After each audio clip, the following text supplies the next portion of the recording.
வணக்கம். News today I செய்திகளுக்காக செய்தி வாசிப்பாளர் அபிதா ராஜேந்திரன். தமிழகத்தில் ஊழல் அதிகமாகிவிட்டதாக பிரதமர் பேசுகிறார். அவர் கண்ணாடியை பார்த்து பேசுகிறார். சிறைக்கு சென்ற ஜெயலலிதா சசிகலா கட்சியுடன் கூட்டணி வைத்தது யாரு? இந்தி திணிப்பு இல்லை, எந்த திணிப்பும் தமிழகத்தில் அனுமதிக்க முடியாது. துணை முதல்வர் உதயநிதி ஸ்டாலின். சென்னை திமுக வடகிழக்கு மாவட்டம் சார்பில் மொழிப்போர் தியாகிகள் வீர வணக்க நாள் பொதுக்கூட்டம் திருவெற்றியூரில் தொடங்கி நடைபெற்று வருகிறது. இதில் துணை முதல்வர் உதயநிதி ஸ்டாலின் கலந்து கொண்டு உரையாற்றினார். அப்பொழுது அவர் பேசுகையில், இன்று திருவெற்றியூர் மட்டும் அல்லாமல் தமிழகம் முழுவதும் கழகம் சார்பில் மொழிப்போர் தியாகிகள் வீர வணக்க பொதுக்கூட்டம் நடைபெற்று வருகிறது. உலகில் தாய்மொழியை காக்க உயிர் நீத்தவர்கள் தமிழர்கள். பெரியார், அண்ணா, கலைஞர் காலத்தில் மொழி திணிப்பு வந்தது. 14 வயதில் இந்தி திணிப்புக்கு எதிராக போராடியவர் கலைஞர். இப்போது தமிழக முதல்வர் மொழி திணிப்புக்கு எதிராக போராடி வருகிறார். கர்நாடகா, மகாராஷ்டிரா உள்ளிட்ட பல மாநில தலைவர்கள் தமிழக முதல்வரை பாராட்டி வருகிறார்கள்.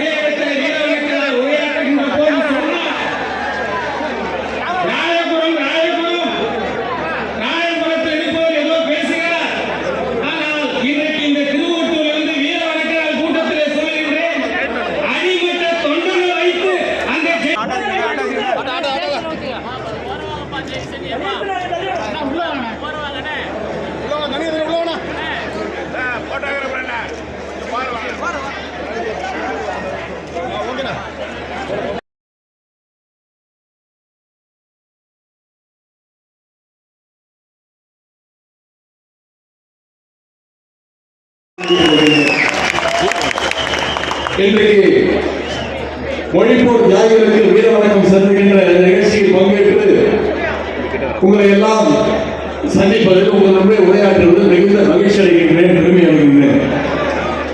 இன்று காலை கழக தலைவர் அவர்களும் அமைச்சர் பெருமக்கள், சட்டமன்ற உறுப்பினர்கள், அனைத்து கழக நிர்வாகிகளும் மொழிப்போர் தியாகிகள் நடராஜன், தாளமுத்து அவர்களுடைய நினைவிடத்திற்கு சென்று எங்களுடைய அஞ்சலியை செலுத்தி வீர வணக்கம் செலுத்திவிட்டு இன்றைக்கு திருவெற்றியூர் நடக்கக்கூடிய இந்த வீர வணக்க நாள் பொதுக்கூட்டத்திலே நான் பங்கேற்கின்றேன். இன்றைக்கு இந்த திருவெற்றியூர் மட்டுமல்லாமல் தமிழ்நாட்டில் அனைத்து மாவட்டங்களிலும் நம்முடைய கழகத்தின் சார்பாக மொழிப்போர் தியாகிகள் வீர வணக்க கூட்ட நாள் நடைபெற்றுக் கொண்டிருக்கிறது. நம்முடைய கழக தலைவர் முதலமைச்சர் அவர்கள் பேரறிஞர் அண்ணா பிறந்த காஞ்சிபுரம் மாவட்டத்தில் இன்றைக்கு உரை நிகழ்த்த இருக்கின்றார். இப்படி உலக வரலாற்றிலேயே தாய்மொழியை காப்பதற்கு நூற்றுக்கணக்கான பேர் உயிரை தியாகம் செஞ்ச வரலாறு நம்முடைய தமிழ்நாட்டு மக்களுக்கும் நம்முடைய தமிழ் மண்ணுக்கு மட்டும்தான் உண்டு. அந்த தியாகிகளையும் அவர்கள் செஞ்ச தியாகத்தையும் போற்றுகின்ற வகையில் அவர்களுடைய தமிழ் உணர்வை அடுத்த தலைமுறைக்கு நாம் எடுத்து செல்கின்ற வகையில் இன்னைக்கு இந்த வீர வணக்க நாள் பொதுக்கூட்டத்தை தமிழ்நாடு முழுக்க வருடா வருடம் நடத்தி கொண்டிருக்கிறோம். இந்த வருஷம் நடக்கின்ற இந்த மொழிப்போர் தியாகிகள் வீர வணக்க நாள் பொதுக்கூட்டத்தில் எங்களுடைய இளைஞரணியின் செயலாளராக எனக்கு சொல்ல வேண்டியது என்னுடைய கடமை. இளைஞரணிக்கு எனக்கு கூடுதல் மகிழ்ச்சி, பெருமை. சென்ற 2024ஆம் ஆண்டு கழக தலைவருடைய கட்டளை ஏற்று தமிழ்நாடு முழுக்க பேச்சு போட்டி நடத்தி சிறந்த 200 இளம் பேச்சாளர்களை தலைமையிடத்தில் ஒப்படைச்சோம். இந்த வருடம் அந்த இளம் பேச்சாளர்களும் இந்த மொழிப்போர் தியாகிகள் கூட்டத்தில் தமிழ்நாடு முழுக்க பங்கேற்கிறார்கள். இன்றைக்கு இந்த வேலையில் கூட தம்பி டெக்சன் ரொமாரி அவர்கள் உங்கள் முன்பு சிறப்பாக பேசினார். இப்படி 200 தம்பி தங்கைகள் நம்மால் அடையாளம் காணப்பட்டு, இளைஞரணியால் அடையாளம் காணப்பட்டு இன்றைக்கு வெளியேற்றப்பட்டு இன்னைக்கு தமிழ்நாடு முழுக்க மொழிப்போர் தியாகத்தை பற்றி பேசிக்கிட்டு இருக்கிறாங்க. இன்னைக்கு அவங்களோடு சேர்ந்து இந்த மேடையை நானும் பகிர்ந்துக்கிறேன். மொழிப்போர் பற்றி அவங்க சிறப்பாக பேசியிருக்கிறாங்க. அந்த பெருமையோடு இன்றைக்கு இந்த கூட்டத்தில் நான் கலந்து கொள்கின்றேன். எனவே இந்த வாய்ப்பை இந்த தலைவர் அவர்களுக்கும் மாவட்ட கழக செயலாளர் அண்ணன் சுதர்சன் அவர்களுக்கும் இந்த நிகழ்ச்சிகளை எல்லாம் சிறப்பாக ஏற்பாடு செய்திருக்கக்கூடிய ஒருங்கிணைத்திருக்கக்கூடிய மாணவர் அணிக்கும் இந்த நேரத்தில் என்னுடைய நன்றியோ நான் தெரிவித்துக் கொள்கின்றேன். இன்றைக்கு இந்த கூட்டம் மிக மிக முக்கியமான ஒரு காலகட்டத்தில் நடந்திருக்கக்கூடிய ஒரு கூட்டம். தந்தை பெரியார் காலத்தில், பேரறிஞர் அண்ணா காலத்தில், நம்முடைய கலைஞர் காலத்திலையும் இந்தி திணிப்பு வந்தது.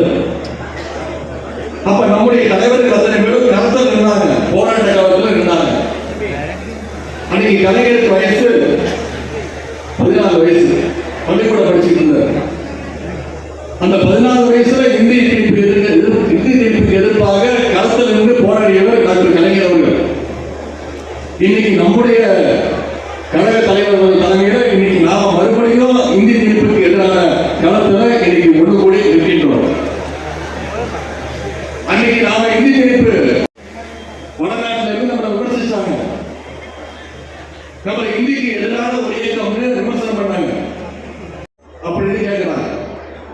உடனே முன்னாள் முதலமைச்சர் அம்மையார் மெஹபூபா முஃப்தி அவர்கள் சொல்றாங்க, முடியாது, நான் என் தாய்மொழி தான் பேசுவேன். என்ன இவ்வளவு தைரியமா கேள்வி கேட்கிறீங்களே, நான் உங்களுக்கு பத்திரிகையாளருக்கு ஒரு சவால் பண்றேன். தைரியம் இருந்தா தமிழ்நாட்டுக்கு போய் முதலமைச்சர் இருக்கிற திமுகவுடைய தலைவரை பார்த்து தமிழ்நாட்டில் இப்படி ஒரு கேள்வி கேட்க முடியுமா அப்படின்னு காஷ்மீர் ஒன்றிய முன்னாள் முதலமைச்சர் சகோதரி முஃப்தி முகமது அவர்கள் இன்னைக்கு சொல்லியிருக்கிறாங்க. இப்படி மொழி உரிமையில் வரும்பொழுது ஒட்டுமொத்த இந்தியாவுக்குமே எடுத்துக்காட்டாக நம்முடைய தமிழ்நாடு விளங்கி கொண்டிருக்கிறது. அதனால இன்னைக்கு ஒன்றிய பாசிச பாஜகவுக்கு இன்னைக்கு தமிழ்நாட்டை பார்த்தாலும், தமிழ்நாட்டு மக்களை பார்த்தாலும், நம்முடைய தலைவரை பார்த்தாலும் கோபம் வருது, பயம் வருது. மும்மொழி கொள்கைன்னு சொல்லி இன்னைக்கு இந்தியை எப்படியாவது தமிழ்நாட்டுக்குள்ள திணிக்க முயற்சி பண்றாங்க. புதிய கல்விக் கொள்கையை கொண்டு வந்தாங்க. மற்ற மாநிலங்கள்லாம் ஏற்றுச்சு. தமிழ்நாடு முதலமைச்சர் பார்த்தாரு, புதிய கல்விக் கொள்கையை கொண்டு வந்தா மீண்டும் தமிழ்நாட்டுக்குள்ள இந்தியை திணிக்க முயற்சிக்கிறாங்க. குறுக்கு வழியில மீண்டும் சமஸ்கிருதத்தை தமிழ்நாட்டுக்குள்ள முயற்சிக்க செய்யறாங்க. குலக்கல்வி திட்டத்தை மீண்டும் தமிழ்நாட்டுக்குள்ள கொண்டு வர வைக்கிறாங்கன்னு முதலமைச்சர் அவர்கள் மறுத்தார். ஒன்றிய பள்ளிக்கல்வித்துறை அமைச்சர் திரு தர்மேந்திர பிரதான் சொன்னார், இந்தியாவில் இருக்கக்கூடிய மற்ற மாநிலங்கள்லாம் ஏற்றுக்கிச்சு, ஆனா தமிழ்நாடு மட்டும் ஏன் ஏற்றுக்க மாட்டேங்குது? தமிழ்நாடு ஏற்றுக்கலன்னா ஒன்றிய அரசு தமிழ்நாட்டுக்கு கொடுக்க வேண்டிய வரி பகிர்வு 2500 கோடி தர முடியாது அப்படின்னு சொன்னார் ஒன்றிய பள்ளி கல்வித்துறை அமைச்சர். நம்முடைய முதலமைச்சர் கழக தலைவர் என்ன சொன்னாரு, நான் மீண்டும் நியூ எஜுகேஷன் பாலிசி புதிய கல்விக் கொள்கை கொண்டு வந்தா நீ இந்திய திணிக்கிற, குலக்கல்வி திட்டத்தை தமிழ்நாட்டுக்குள் நுழைக்க பார்க்கல, சமஸ்கிருதத்தை மீண்டும் தமிழ்நாட்டுக்குள் நுழைக்க பார்க்கல, 2500 கோடி இல்ல, நீ 10,000 கோடி கொடுத்தாலும் நான் தமிழ்நாட்டுக்குள்ள என்னுடைய தமிழ் மக்கள் மீது புதிய கல்விக் கொள்கையை கொண்டு வர மாட்டேன், ஏற்றுக்க மாட்டேன்னு சொன்ன ஒரே முதலமைச்சர் நம்முடைய முதலமைச்சர். இன்னைக்கு மற்ற மாநில முதலமைச்சர்கள் பார்க்கிறாங்க, ஒன்றிய அரசு ஒரு முடிவு எடுத்துச்சுன்னா தமிழ்நாடு என்ன சொல்றது, தமிழ்நாட்டு மக்கள் என்ன முடிவு எடுக்கிறாங்கன்னு இன்னைக்கு மற்ற மாநில முதலமைச்சர்கள் பார்த்துட்டு இருக்கிறாங்க. இதுவே நீங்க நினைச்சு பாருங்க, நம்முடைய தலைவர் முதலமைச்சராக இல்லாம நம்பர் 1 அடிமை நிரந்தர பொதுச் செயலாளர், அதிமுகவுடைய நிரந்தர பொதுச் செயலாளர் திரு எடப்பாடி பழனிசாமி அவர்கள் முதலமைச்சராக இருந்திருந்தாங்கன்னா என்ன நடந்திருக்கும்? 2000 கோடி ஆச்சு. ரொம்ப தேங்க்ஸ் ஜி, நீங்க இங்க வரவேணாச்சு, நானே டெல்லிக்கு வரேன், மூஞ்சி மூடிக்கு வந்துடுறேன், 4 காரு மாறி வந்துடுறேன், நீங்க எங்க நீட்டினாலும் நான் கையெழுத்து இல்லை, குட்டி கண்ணை கூட போடுறேன். நடந்திருக்குமா? நடந்திருக்கா? நீங்க என்ன சொன்னாலும் நாங்க ஏற்றுக்கிறோம். அதனால நீங்க யோசிச்சு பாருங்க, இன்னைக்கு பல மாநிலங்கள்ல அவங்களுடைய தாய்மொழி காண போச்சு. உதாரணத்திற்கு ஹரியானா மாநிலம், அவங்களுடைய தாய்மொழி ஹரியாந்தி, ஹிந்தி போனதுனால இன்னைக்கு அவங்க தாய்மொழி காணாம போயிடுச்சு. பீகாருடைய தாய்மொழி பீகாரி, ஹிந்தி உள்ள போகுது, அவங்க தாய்மொழியை மறக்கடிச்சிருச்சு.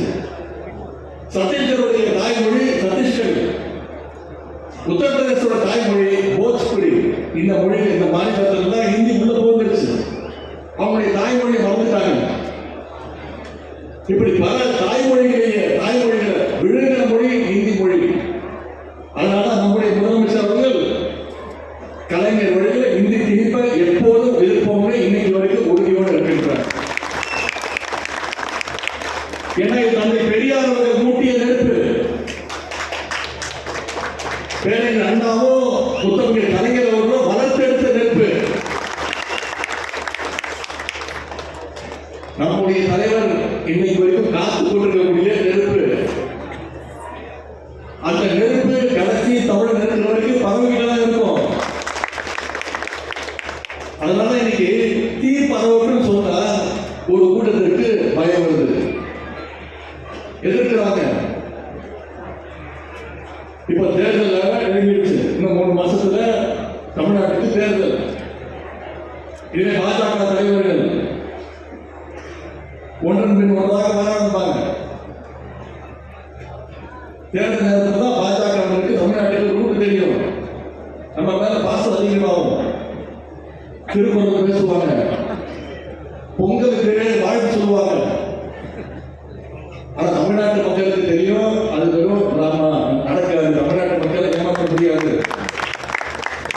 இதே பிரதமர் 2 வருடங்களுக்கு முன்பு 1 வருடங்களுக்கு முன்பு பீகார் தேர்தலில் பிரச்சாரத்தில் போய் கலந்து கொண்டு ஒன்றிய பிரதமர் திரு நரேந்திர மோடி அவர்கள் பேசினார். பீகார்ல, ஒடிசாவில் பேசினார். ஒடிசாவில் தேர்தல் பிரச்சாரத்தில் கலந்து பேசினாரு.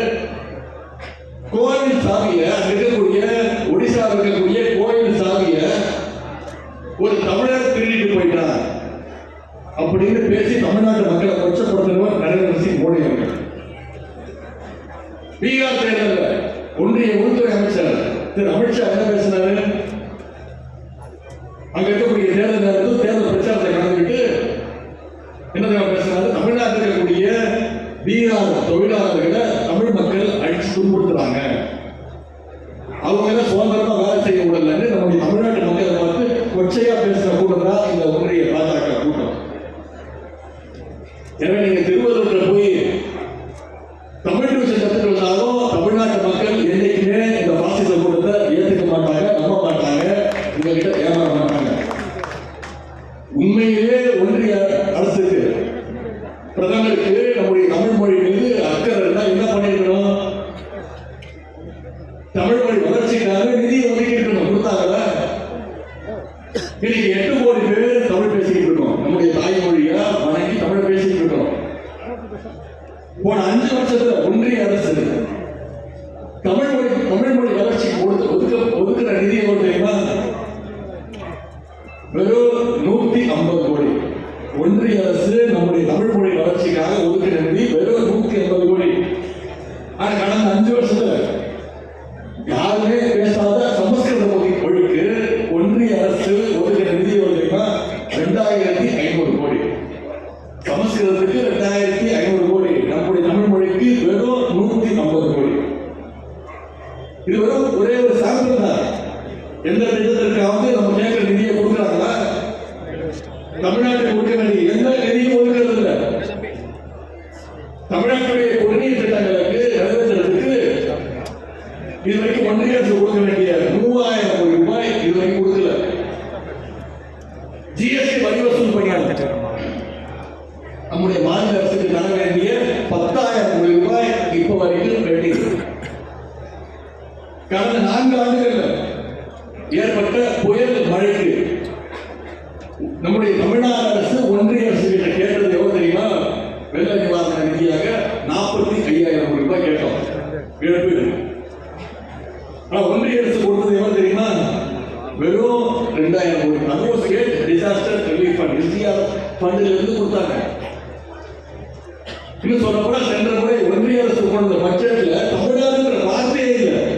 நம்ம மாநிலத்துடைய வார்த்தையே கிடையாது, திட்டங்கள் இல்லை, வார்த்தையே இல்லை, தமிழ்நாடு பெயரே இல்லை. உங்களுக்கு தெரியும், மறந்துருக்க மாட்டீங்க, 8 வருஷத்துக்கு முன்னாடி மதுரையில வந்து ஒன்றிய பிரதமர் மோடி அவர்களும் அப்பொழுதைய முதலமைச்சர் திரு எடப்பாடி பழனிசாமி அவர்களும் அடிக்கல் நாட்டினாங்க. எய்ம்ஸ், உலக புகழ்பெற்ற மதுரை எய்ம்ஸ் அடிக்கல் நாட்டி 7-8 வருஷம் ஆச்சு. இன்னைக்கு வரைக்கும் வேலை முடிக்கல. ஒன்றிய அரசு கொடுக்க வேண்டிய நிதியை கொடுக்கல.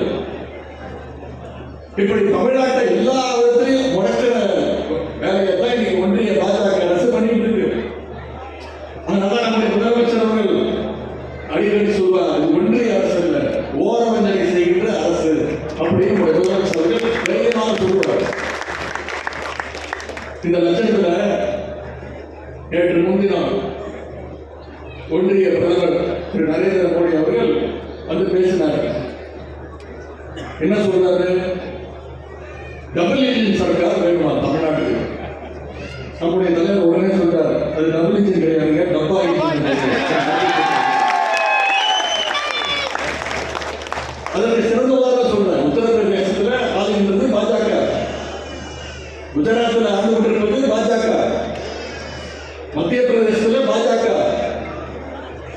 அங்கெல்லாம் உங்க டபுள் இன்ஜின் சர்க்கார் வேலை செய்யல. அந்த மாநிலங்களை எல்லாம் ஓரம் கட்டி விட்டு இன்னைக்கு இந்தியாவிலேயே வளர்ச்சியில முதல் முறையாக டபுள் டிஜிட் 11.19% வளர்ச்சியோடு இன்னைக்கு தமிழ்நாடு சிறப்பாக செயல்படலையா? தமிழ்நாடு இன்னைக்கு டாப் கியர்ல போய் தமிழ்நாடு நம்பர் 1 ஸ்டேட்டாக மாறவில்லையா? இது நான் சொல்லல, ஒன்றிய அரசு சொல்லுது. ஒன்றிய அரசுடைய ஸ்டாட்டிஸ்டிக்ஸ் டிபார்ட்மெண்ட் புள்ளி விவரங்கள் சொல்லுது. அடுத்தது மோடி சொல்றாரு, தமிழ்நாட்டுல ஊழல் மலிஞ்சிருச்சு. பிரதமர் ரொம்ப ஃபீல் பண்றாரு. நம்முடைய ஆட்சியை செல்லமா கூப்பிடுறாரு. என்ன தெரியுமா? சிஎம்சி ஆட்சி, கரப்ஷன், மாஃபியா, கிரைம் அப்படின்னு ஒன்றிய பிரதமர் திரு மோடி அவர்கள் சொல்றாரு. அவருக்கு தெரியல, அவர் கண்ணாடியை பார்த்து பேசிட்டு இருக்கிறார். நான் சொன்னேன் சிஎம்சி என்ன? ஒன்றிய பிரதமர் சொல்கின்ற ஃபர்ஸ்ட் சி கரப்ஷன். இந்தியாவிலே ஊழல் குற்றச்சாட்டுக்கு உட்பட்டு நிரூபிக்கப்பட்டு நீதிமன்றத்தினால் தண்டனை பெற்று ஜெயிலுக்கு போன ஜெயலலிதா அம்மையாரும் சசிகலா அம்மையாரும் எந்த இயக்கம்? அதிமுக. அவங்களோட கூட்டணி வச்சிருக்கிறது யாரும் இன்னைக்கு? பாஜக.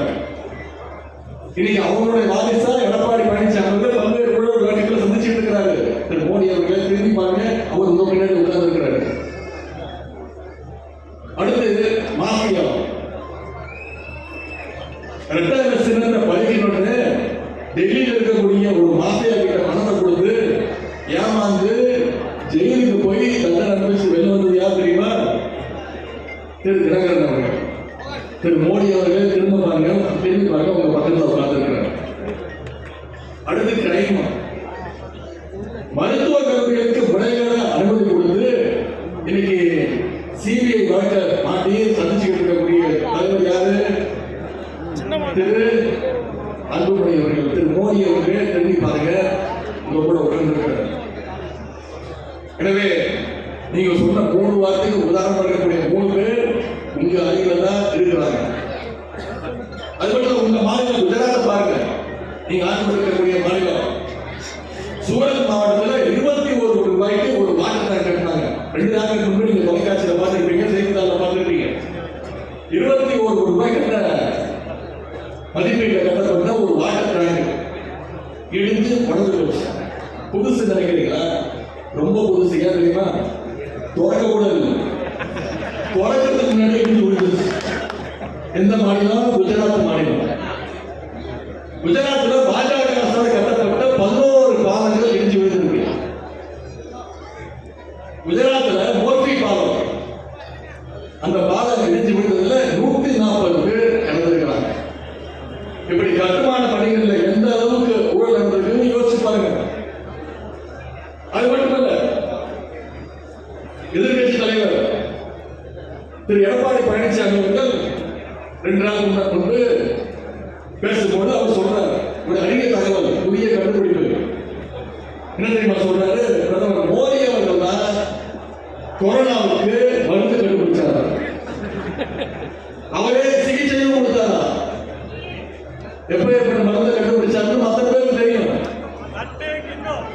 திடீர்னு ஒரு நாள் தொலைக்காட்சியில் தோன்றி எல்லாரும் வீட்டுக்குள்ள போய் ஒழிச்சுக்கோங்க, என்ன நடக்குதுன்னு தெரியல, எல்லாம் ஜாக்கிரதையாக யாரையும் பார்த்துக்காதீங்கன்னு சொல்லிட்டு 10 நாளைக்கு ஒரு வாட்டி வெளில வந்து வீட்டில் இருக்க தட்டு முட்டு சாமான் வெளில எடுத்து தட்டுங்க, வீட்டில் நடக்குதுன்னா புரியுங்க. அதை பார்த்து கோவிட் பயந்து ஓடி போயிடுன்னு சொன்ன பிரதமர் தான், ஒன்றிய பிரதமர் தான் திரு நரேந்திர மோடி அவர்கள்.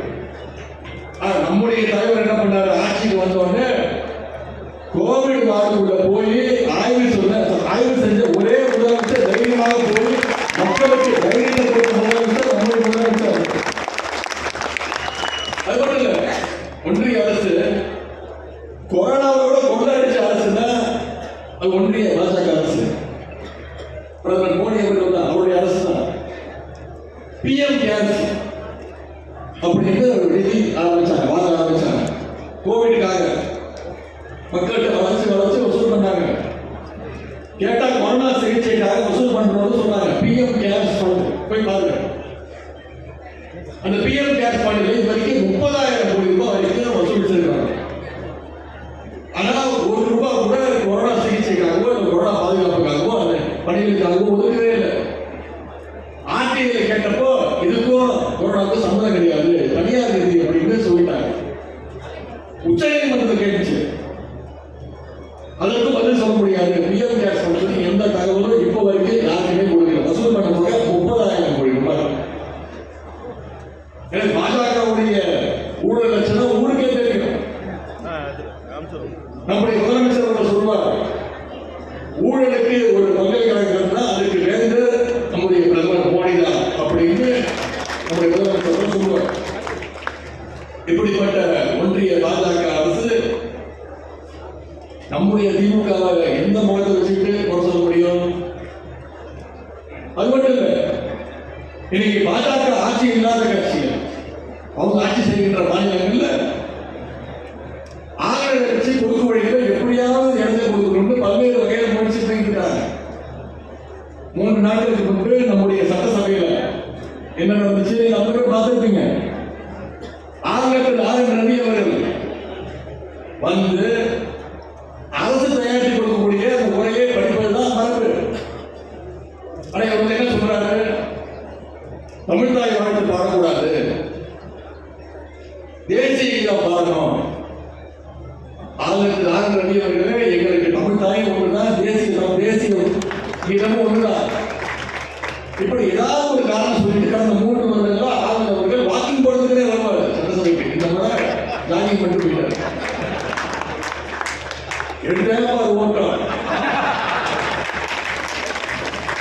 வரும்பொழுதே போவதற்கு அனைத்து தயார் செஞ்சுட்டு வந்தார்.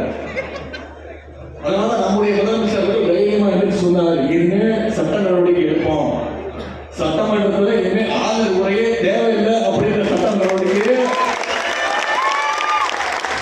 இந்தியாவில் எந்த முதலமைச்சர் செய்ய புரியாத ஒரு காரியம். எடுப்போடு தைரியமா சொன்ன முதலமைச்சர், இதற்கு பெயர் தான் சுயமரியாதை.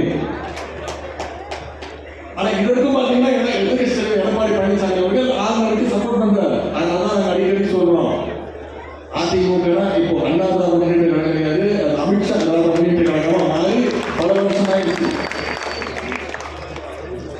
அதிமுகவுடைய நிரந்தர பொதுச் செயலாளர் எதிர்க்கட்சி தலைவர் எடப்பாடி பழனிசாமி அவர்கள் போய் கேட்டு பாருங்க, இந்தி திணிப்பை பத்தி ஏதாவது கருத்து சொல்லுங்க அப்படின்னு கேட்டு பார்க்கணும். என்ன சொல்வாரு, ஏன் இந்திய திணிச்சா இல்லைங்க,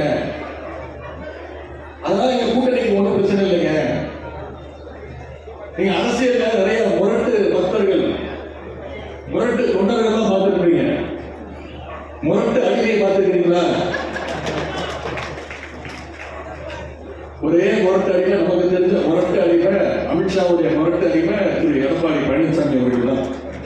அது மட்டும் இல்ல, நேற்று முன்தினம் பிரதமரோட பேசிட்டு இருக்கோம், பிரதமரோட கூட்டத்தில் பேசும்போது பேசுறாரு, என் பேரை சொல்லி பேசுறாரு, திரு உதயநிதி அவர்கள் துணை முதலமைச்சர் ஆயிட்டாரு, என்ன தகுதி இருக்கு அப்படின்னு திரு எடப்பாடி பழனிசாமி அவர்கள் நேற்று முன்தினம் பேசுறாரு. என் தகுதி இருக்கட்டும், அது வரும். முதல்ல உங்க தகுதி என்னன்னு உங்க கூட இருக்காங்க இப்ப 4 நாளா கூட்டு சேர்ந்து சுத்துறீங்களே, இவங்க எல்லாம் என்ன நான் சொல்லியிருக்காங்க தெரியுமா? நான் என்னன்னு மட்டும் சொல்றேன், யார் சொன்னாங்கன்னு நீங்க கண்டுபிடிங்க. துரோகத்துக்கு நோபல் பரிசு கொடுக்கணும்னா திரு எடப்பாடி பழனிசாமி தான் கொடுக்கணும். அது மட்டும் இல்ல, இன்னொன்னு சொல்லியிருக்கிறாரு, அவரோட கூட்டணி வைக்கிறதுக்கு மூக்கு மாற்றி தொங்கியிருக்கிறார். சொன்னவர் யாரு? இன்னொருத்தர் இருக்கிறார், சொல்றேன், நீங்க யாரும் கண்டுபிடிங்க. எடப்பாடி பழனிசாமி அவர்களுக்கு நிர்வாகம்னா என்னன்னு தெரியாது. ஒரு கவுன்சிலர் அவர்களுக்கு கூட ஒரு தகுதி கிடையாது. எடப்பாடி ஒரு டயர் நக்கி. சொன்னது யாரு? எடப்பாடி பழனிசாமி அவர்கள் சத்தியமா இந்த தகுதியெல்லாம் எனக்கு கிடையாது. இந்த அளவுக்கு நான் தகுதி வாய்ந்த கிடையாது. இது சொன்னது நான் கிடையாது. இதோட கூட சேர்ந்து சுற்றுற கூட்டணி கட்சி தலைவர்கள் தான்.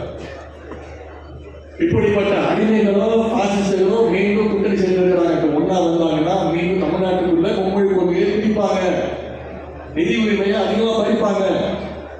ஆகவே இதையெல்லாம் தடுக்க வேண்டிய பொறுப்பு தமிழ்நாட்டு மக்களுக்கு இருக்கு. அதை விட ஒவ்வொரு கழக உடன்பிறப்புகள் நமக்கும் இருக்கு.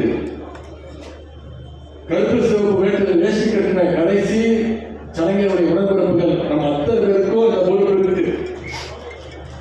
இந்தி திணிப்பு இல்லை, எந்த திணிப்பும் தமிழ்நாட்டுக்குள்ள நாங்கள் அனுமதிக்க மாட்டோம். இந்த நேரத்தில் ஒரே ஒரு விஷயத்தை சொல்லி என்னுடைய உரையை நான் முடிச்சுக்கிறேன். 1960களில் டெல்லியிலிருந்து வந்த ஒரு ஆங்கில பத்திரிகை, அதுல ஒரு கதை எழுதினாங்க. தமிழ்நாட்டில் திமுக வேகமா வளர்ந்து வருது, தமிழ்நாட்டில் திமுக வேகமா வளர்ந்து வருது, மிக மிக ஆபத்தாகுன்னு டெல்லியிலிருந்து வர்ற ஒரு ஆங்கில பத்திரிகை. அதை படிச்சுட்டு நம்முடைய கழகத்தினர் மிக கோபப்படுத்தாங்க. அண்ணாட்ட போய் சொன்னாங்க. அதற்கு அண்ணா பதில் சொன்னார், ஆமா உண்மைதான், திமுக வளர்றது ஆபத்து தான், நிச்சயம் ஆபத்து தான். ஆனால் யாருக்கு ஆபத்துங்கிறது மிக மிக முக்கியம். அதை பாருங்க, இந்திய திணிக்க நினைப்பவர்களுக்கு நிச்சயம் திமுக ஒரு ஆபத்து தான். தமிழ்நாட்டை சொல்லலாம் நினைக்கிற பாசிஸ்டுகளுக்கு தமிழ்நாடு என்னைக்கு திமுக என்னைக்குமே ஆபத்து தான். மாநில உரிமைகளை பறிக்கலாம் நினைப்பவர்களுக்கு திமுக நிச்சயம் ஆபத்து தான் அப்படின்னு அன்னைக்கு அண்ணா சொன்னார். இன்னைக்கும் அண்ணா சொன்னது பொருந்தும், தமிழ்நாட்டுக்கு பொருந்தும். ஏன்னா மும்மொழி கொள்கையிலே இந்திய திணிக்கிற பாசிஸ்டுகளுக்கு இன்னைக்கும் திமுக தான் ஆபத்தான கட்சி.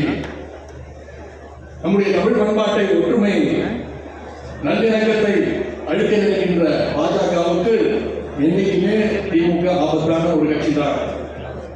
இதில் எந்த மாற்றம் என்பதை சொல்லி பாசிஸ்டுகள் அவங்களோடு சேர்ந்திருக்கக்கூடிய அடிமைகளை மீண்டும் வீட்டுக்கு அனுப்ப வேண்டும். தலைவர் அவர்கள் நமக்கு ஒரு டார்கெட் கொடுத்திருக்கிறார், வெல்வோம் 200 படைப்போம் வரலாறு. கழக உடன்பிறப்புகள் அடுத்த 3 மாத காலம் 80 நாள் களத்தில் இறங்கி நம்முடைய பிரச்சாரத்தை கவனமா செஞ்சா 200 இல்ல 200க்கும் அதிகமான தொகுதிகளில் நம்முடைய தலைவர் நிச்சயம் ஜெயிக்கும். திராவிட மாடலுடைய 5 ஆண்டு சாதனைகளை விஞ்சுற அளவுக்கு திராவிட மாடல் 2.2 ஆட்சி நிச்சயமாக அமையும்.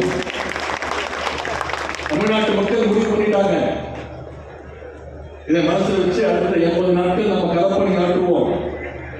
நம்முடைய முதலமைச்சர் அவர்கள் நேற்று முன்தினம் சட்டசபையில் சொன்னது போல நாம தான் மீண்டும் வருவோம், நாம தான் மீண்டும் மீண்டும் வருவோம், நாம தான் தேர்தல் களத்தில் வருவோம், நாம தான் மீண்டும் மீண்டும் வெல்வோம் சொல்லி நம்முடைய மொழிப்போர் தியாகிகளுக்கு என்னுடைய வீர வணக்கத்தை செலுத்தி இந்த சிறப்பான வாய்ப்பை ஏற்படுத்தி கொடுத்த மாவட்ட கழக செயலாளர்களுக்கும் வந்திருந்த அனைத்து கழகத்துடைய உடன்பிறப்புகள் அத்தனை பேருக்கும் மீண்டும் என்னுடைய நன்றியை சொல்லி வாய்ப்புகள்